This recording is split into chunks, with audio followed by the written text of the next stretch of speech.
এ সাংবাদিকে, এ কারে, এ তুমি কি দুর্নীতির আর কোনো নিউজ পাও না?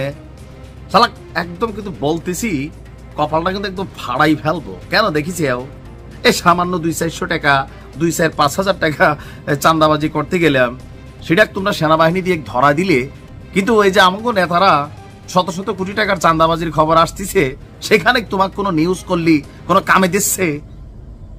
এই দল কি করি খালি জনসেবার জন্য আর দেশ সেবার জন্য? আমার সেবা করবে কিডা?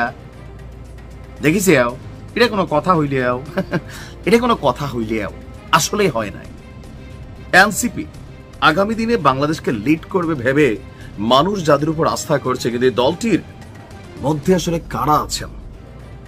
এই দলটির যিনি প্রধান আছেন আহ্বায়ক নাহিদ, তার সাবেক বিয়ের বিরুদ্ধে 150 কোটি টাকার অভিযোগ একটু আগে শুনলেন। এই দলটির যিনি সার্জিস আছেন, জমিদারের ছেলের গল্প শুনেছেন। এই দলটির যিনি ছুপা উপদেষ্টা আছেন আসিফ মাহমুদ, তার বিয়ের 300 কোটির গল্প শুনছেন। এনসিপির আরেক দরবেশ, মানে যে পাঠ্য